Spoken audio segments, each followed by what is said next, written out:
क्या होगा अगर तुम बिना किसी चीज या मदद के दूसरी दुनिया में पहुंच जाओ? हाँ, तुमने सही सुना। ऐसा ही कुछ होता है इस एनिमे के एमसी के साथ, जिसका नाम है सुबारू नात्सुकी। वो सुपरमार्केट से सामान खरीद कर बाहर निकलता है, पर उसे कुछ अजीब सा महसूस होता है। उसे लगता है वो बहुत ज्यादा गेम खेलता है, उसकी वजह से उसे अजीब महसूस हो रहा है। पर अचानक से ही पलक झपकते ही वो किसी दूसरी दुनिया में पहुंच जाता है, जहाँ पर पहुंचकर वो काफी खुश और एक्साइटेड हो जाता है। सोचता है कि आखिरकार वो भी एक फैंटेसी वर्ल्ड में आ गया है। अब शायद उसे कोई सुपर पावर या मैजिक मिलने वाला है। वो चारों तरफ देखकर उस दुनिया को एनालाइज करने लगता है, लेकिन तभी उसे दिखता है कि एक लड़की का एक्सीडेंट होने वाला है। सुबारू सोचता है बस यही मौका है हीरो बनने का, पर जब वो अपने हैंड मूव्स करता है तब कुछ नहीं होता है, सब कुछ नॉर्मल रहता है और वो थोड़ा कंफ्यूज हो जाता है। फिर वो एक दुकान में एप्पल खरीदने जाता है, लेकिन उसकी करेंसी अलग होने की वजह से दुकानदार उसे भगा देता है और इसके बाद तो उसके साथ एक के बाद एक बुरी घटनाएं होने लगती है। वो बहुत ज्यादा फ्रस्ट्रेटेड हो जाता है क्योंकि उसे समझ नहीं आता कि उसे कोई पावर क्यों नहीं मिली। वो सोचता है कि शायद अब कोई क्यूट सी लड़की आएगी और उसे गाइड करेगी, पर उसकी जगह सामने आ जाते हैं तीन गुंडे। वो उसे धमकाने लगते हैं। तभी वहाँ से एक लड़की गुजरती है जो कि सुबारू को पूरी तरह से इग्नोर कर देती है। अब सुबारू को लगता है कि अगर वो इन तीन गुंडों को हरा देगा तो शायद उसकी पावर जाग जाएगी, लेकिन जैसे ही वो लड़ना शुरू करता है उनमें से एक बंदा एक चाकू निकाल लेता है, जिससे देख के सुबारू डर जाता है और वो माफी मांगने लगता है। गुंडे उसे बुरी तरह पीटते हैं और वो वहीं गिर जाता है। उसी वक्त एक और लड़की वहां आ जाती है और वो सुबारू को बचा लेती है। वो उसे हील करती है और उसके पास तब तक रहती है जब तक सुबारू ठीक नहीं हो जाता। सुबारू उसकी इस मदद के बदले उसका मदद करने का डिसाइड करता है और वो उसके साथ निकल पड़ता है उसका गुमा हुआ पेंडेंट को ढूंढने के लिए। दोनों शहर में उस चोर लड़की को ढूंढने लगते हैं। इस दौरान दोनों एक दूसरे का नाम बताते हैं और हमें पता चलता है कि इस लड़की का नाम है स्टेला।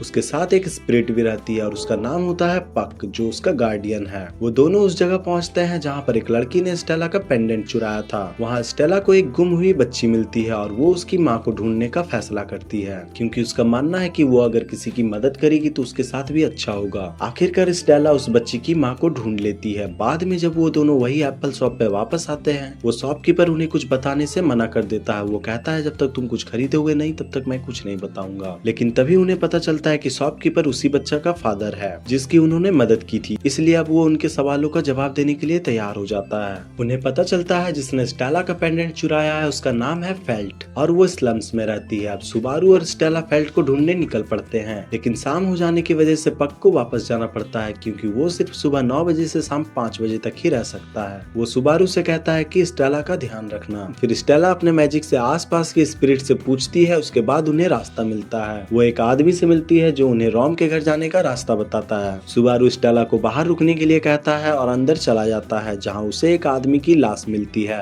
वो डर के मारे कांपने लगता है। तभी अचानक अंधेरे में से कोई उस पर हमला कर देता है। स्टेला भी अंदर आ जाती है, लेकिन वो कातिल उसे भी मार देती है। मरने से पहले सुबारू स्टेला से वादा करता है कि वो उसे बचाएगा और फिर मर जाता है। तो गाइस, ट्विस्ट तो अब शुरू होता है। सुबारू फिर से उसी जगह पे जागता है जहाँ पे सब कुछ शुरू हुआ था। वही एप्पल शॉप, सब कुछ वैसा ही रिपीट होने लगता है, लेकिन इस बार वो समझ जाता है कि कुछ अजीब हो रहा है और वो गुंडों से फिर मिलता है, लेकिन इस बार उन्हें हराकर सीधा रोम के घर पहुंच जाता है। वो रोम से स्टेला के बारे में पूछता है, लेकिन रोम को कुछ भी नहीं पता। तब सुबारू सोचता है कि शायद ये सब कोई सपना था। थोड़ी देर में फेल्ट आती है और सुबारू उसे पेंडेंट वापस देने को कहता है। वो उसे अपना मोबाइल फोन देने का ऑफर करता है, जिसके बदले में वो पेंडेंट ले सके। रोम को भी ये डील ठीक लगती है, लेकिन फेल्ट मना कर देती है। वो कहती है कि जिसने उसे वो पेंडेंट चुराने को कहा था, अगर सुबारू उससे ज्यादा पैसा देगा तभी वो पेंडेंट देगी। तभी वो रहस्यमय लड़की वहाँ आ जाती है जिसने फेल्ट को पेंडेंट चुराने को कहा था। अब दोनों के बीच बिडिंग शुरू होता है और सुबारू जीत जाता है, लेकिन जैसे ही उस लड़की को पता चलता है कि सुबारू पेंडेंट उसके मालिक को लौटाने वाला है, वो उस पर अटैक कर देती है। फेल्ट सुबारू को बचाने की कोशिश करती है। रोम उस लड़की से लड़ने जाता है, पर वो उसका हाथ काट देती है और उसे मार देती है। फेल्ट भी लड़ाई में मारी जाती है। आखिर में सुबारू खुद हिम्मत करता है और उस लड़की पर अटैक करता है, लेकिन वो भी उसे मार देती है। और जैसे ही वो मरता है वो फिर से अपने सेम पॉइंट पे आ जाता है। सब कुछ वैसा का वैसा ही, वही एप्पल शॉप, वही जगह, सब कुछ शुरू से। वो बेहोश होकर गिर पड़ता है। जब होश में आता है तो सामने से स्टेला गुजरती हुई दिखाई देती है। सुबारू उसे बुलाने की कोशिश करता है, लेकिन स्टेला नाराज हो जाती है क्योंकि उसने विच ऑफ एनवी का नाम ले लिया था और इस दुनिया में उस नाम को लेना सख्त मना है। स्टेला उसे बिना पहचाने वहाँ से चली जाती है और सुबारू वहीं खड़ा हैरान रह जाता है। आगे हम देखते हैं फेल्ट फिर से आकर स्टेला का पेंडेंट चुरा ले जाती है, तो सुबारू उसका पीछा करने लगता है, लेकिन तभी उसे वही तीन गुंडे दिखाई देते हैं और वो गलती से उसे चाकू मार देते हैं। मरते हुए सुबारू नोटिस करता है कि उसके बैग में अभी भी वो पोटैटो पोटैटो चिप्स हैं जो उसने रॉम को दिए थे। उसे कुछ समझ नहीं आता और वो मर जाता है, लेकिन मरने के बाद फिर से वो अपने सेम पॉइंट पर पहुंच जाता है। इस बार उसे एहसास होता है कि जब भी वो मरता है वो दोबारा उसी पॉइंट से शुरू कर सकता है। धीरे धीरे उसे सब कुछ समझ आने लगता है। अब वो डिसाइड करता है कि इस पर वो स्टेला की मदद नहीं करेगा, लेकिन फिर उसे ख्याल आता है कि चाहे वो मदद करे या ना करे स्टेला फिर भी मर जाएगी। इसलिए वो सोचता है कि इस बार वो फेल्ट से एल्सा के आने से पहले ही पेंडेंट ले लेगा और स्टेला को वापस कर देगा ताकि इस बार कोई ना मरे। साथ ही वो इस बार स्टेला का असली नाम भी जानने का ठान लेता है। अब हम देखते हैं कि सुबारू फिर से उन 3 गुंडों से मिलता है। वो जोर जोर से चिल्लाने लगता है और तभी उसकी मदद के लिए एक नाइट आ जाता है जिसका नाम होता है रेनहार्ड। उसे देखकर गुंडे डरकर भाग जाते हैं। सुबारू सोचता है कि रेनहार्ड उसकी मदद कर सकता है और वो उसे मदद के लिए बुला सकता है, लेकिन मौत के डर से वो उसे साथ नहीं लेता। वो सिर्फ उसे स्टेला के अपीयरेंस के बारे में बता देता है और कहता है कि उसे एक मैसेज दे देने। इसके बाद सुबारू लूट हाउस के पास पहुंचता है, पर रास्ते में उसे एल्सा दिखाई देती है और वो पूरी तरह से डर जाता है। वो फेल्ट को ढूंढते हुए उसके घर पहुंचता है, जहां फेल्ट उसे चोर समझकर लड़ना शुरू कर देती है। थोड़ी देर बाद सुबारू उसको सब कुछ समझाता है। फेल्ट बोलती है कि चलो फिर से बोली लगाते हैं और वो दोनों आपस में रॉम के लूट हाउस पहुंच जाते हैं। वो फेल्ट को मनाने की कोशिश करता है कि वो जल्दी से पेंडेंट दे दे ताकि किसी की जान ना जाए। तभी कोई दरवाजा खटखटाता है और वहाँ स्टेला आ जाती है। सुबारू कंफ्यूज हो जाता है। स्टेला अपने मैजिक से फेल्ट को डराने लगती है और पेंडेंट वापस मांगती है। फेल्ट उसे देखकर उसे विच ऑफ एनवी समझ लेती है, क्योंकि विच ऑफ एनवी भी उसकी तरह हाफ एल्फ होती है और सिल्वर बालों वाली होती है। स्टेला इस बात से इनकार करती है, लेकिन दोनों में बहस शुरू हो जाती है। उसी मौका का फायदा उठाकर एल्सा उन पर अटैक कर देती है। सुबारू तुरंत पक को आवाज लगाता है और पक आकर स्टेला को बचा लेती है। अब एल्सा कहती है कि वो सबको मार देगी। सुबारू सबका ध्यान भटकाने के लिए बकवास करने लगता है ताकि पक को हमला करने का वक्त मिल जाए, लेकिन एल्सा उसके हमले से बच जाती है। अब पक, स्टेला और एल्सा के बीच जबरदस्त लड़ाई शुरू हो जाती है। एल्सा बुरी तरह जख्मी हो जाती है, लेकिन पक का टाइम खत्म हो चुका होता है। वो गायब हो जाता है। अब स्टेला और एल्सा फिर से भिड़ जाते हैं। रॉम भी लड़ाई में कूद जाता है, लेकिन एल्सा उसे घायल कर देती है। स्टेला बेहोश हो जाती है। एल्सा फेल्ट पर हमला करने लगती है, लेकिन इस बार सुबारू उसे बचा लेता है। फिर सुबारू और स्टेला मिलकर एल्सा से लड़ने लगते हैं। सुबारू डिस्ट्रैक्शन क्रिएट करता है ताकि फेल्ट वहाँ से भाग सके। उधर फेल्ट मदद के लिए बाहर निकलती है और उसे रेनहार्ड मिल जाता है। रेनहार्ड तुरंत फेल्ट की मदद करने के लिए तैयार हो जाता है और लूट हाउस पर पहुंचकर एल्सा से भिड़ जाता है। उधर स्टेला रॉम को हील करने लगती है। रेनहार्ड एल्सा से पूरी ताकत से नहीं लड़ रहा होता, क्योंकि अगर वो फुल पावर यूज करेगा तो आसपास के मैजिक खत्म हो जाएगा और स्टेला रॉम को हील नहीं कर पाएगी। जब स्टेला रॉम को ठीक कर लेती है तब रेनहार्ड आखिरकार पूरी ताकत से हमला कर देता है और सब कुछ खत्म कर देता है, लेकिन एल्सा अभी भी जिंदा होती है। वो स्टेला की तरफ बढ़ने लगती है। तभी सुबारू रॉम का हथियार उठाकर उसके सामने आ जाता है।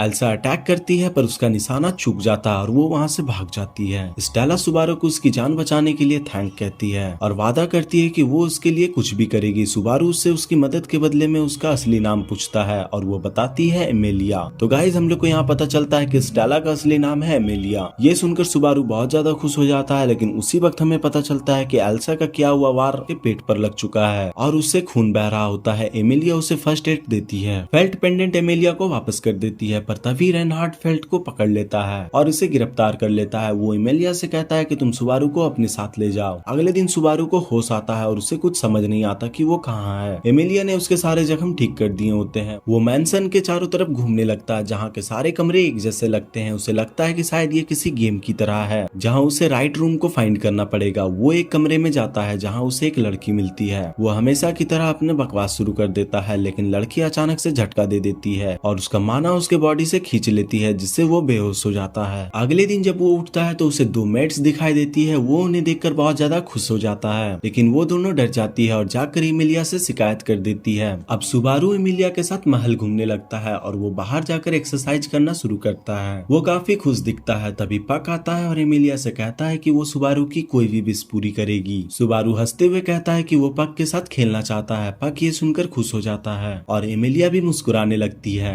थोड़ी देर बाद वो दोनों मेट्स आती है और एमिलिया को बताती है कि महल के ओनर रोजवाल वापस आ चुके हैं। वो सब उनसे मिलने जाते हैं, जहाँ सुबारू और बेटिस की पहली मुलाकात होती है और दोनों में बहस शुरू हो जाती है। और इसी के साथ ये पार्ट में एंड करता हूँ। उम्मीद करता हूँ कि वीडियो आप लोगों को पसंद आया होगा, तो एक लाइक और एक सब्सक्राइब जरूर से कर देना। और अगर आपको स्टोरी पसंद आया है तो पार्ट 2 कमेंट कर देना। मैं नेक्स्ट वीडियो भी लेके आऊंगा। तब तक के लिए बाय।